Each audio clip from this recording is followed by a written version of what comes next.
mudar aqui de assunto para outro tema que você acompanha bastante de perto, né, que é a investigação do CNJ, Conselho Nacional de Justiça, sobre os crimes da Lava Jato, né, sobre os eventuais crimes cometidos pela Lava Jato. Você tem um relatório muito forte da CNJ, que foi publicado há alguns meses, e você mandou uma nota aqui para a imprensa, para mim também, falando aí que está preocupado, que isso pode haver algum atraso, que o PGR pode atrasar no procedimento, né, desse relatório. Qual a sua expectativa para qual é a sua expectativa para a continuidade das investigações do CNJ sobre os crimes cometidos por Sérgio Moro, por ex-juízes do TRF4, os crimes da Lava Jato?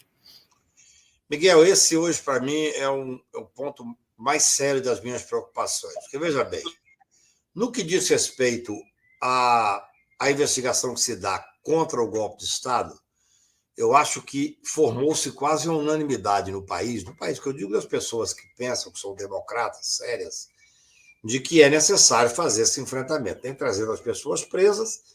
Não é possível que você tenha 300 pessoas presas que não faziam parte da cúpula da organização e que não chegue agora aos organizadores. Está chegando. Tem um general 4 estrelas preso por pedido, primeiro da Polícia Federal e depois do Procurador-Geral da República. É importantíssimo que a gente frise isso. Então, o doutor Paulo Gonet está tendo um papel fundamental na investigação daquilo que mais grave tem hoje, que é exatamente o enfrentamento dessa tentativa de golpe de Estado. Só que eu tenho uma preocupação enorme agora no final do ano. Eu voltei ao assunto, depois de falar com alguns ministros do Superior Tribunal de Justiça e com alguns senadores da República, com o que está acontecendo com o relatório que foi feito no final de maio e junho pelo Conselho Nacional de Justiça. Veja bem, eu queria a reflexão de todos vocês. Eu andei o Brasil inteiro falando que esse grupo de Curitiba, esse grupo coordenado pelo Moro, que ele era o chefe, que tinha como subchefe o Deltan e alguns procuradores, a ex-juíza também e tal, era um grupo que estava corrompendo o sistema de justiça. Enquanto eu falava, eu sou um advogado. Mas depois houve um processo de investigação do Conselho Nacional de Justiça. O doutor Luiz Felipe Salomão, um ministro que à época era corregedor, coordenou uma investigação através da Polícia Federal, que chegou à conclusão de que existiu, na visão deles, e foi julgado pelo plenário do Conselho Nacional de Justiça, que existiu corrupção, peculato e organização criminosa. É um escândalo que isso não tenha sido tomado providência em relação a isso. O doutor Luiz Felipe Salomão fez o papel dele, com altivez, com independência, com coragem. O relatório é devastador. O que me causa perplexidade, e eu estava me segurando, mas agora chegou o final de ano, não dá mais para segurar, é que há 6 meses esse relatório está na Procuradoria-Geral da República. Não há providências. Isso é um escândalo.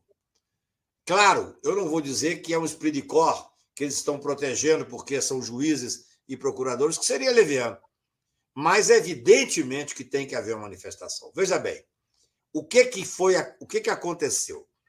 Um relatório do corregedor, Luiz Felipe Salomão, levado ao plenário do Conselho Nacional de Justiça. O Conselho Nacional de Justiça é um órgão presidido pelo presidente do Supremo Tribunal, que tem o direito, e nesse caso exerceu, de ser contrário. O doutor Luiz Roberto Barroso, ministro do Supremo Tribunal, presidente do Conselho Nacional de Justiça, foi contrário à posição do ministro Luiz Felipe Salomão. Só que foi julgado pelo plenário. Gente, não é uma manifestação, uma notícia crime feita por um advogado, não. É uma decisão do plenário do Conselho Nacional de Justiça. É um escândalo que isso não tenha sido levado adiante. Um escândalo. Eu não consigo entender. Hoje eu falei com vários ministros, falei com a Polícia Federal, falei com várias pessoas ligadas ao Ministério Público, porque eu não consigo entender. Claro, não existe crime de hermenêutica. O doutor Paulo Gonet pode chegar ao aquele subprocurador que ele submeteu o fato e dizer o seguinte: discordo da posição do Conselho Nacional de Justiça. E arquiva. Tome uma atitude.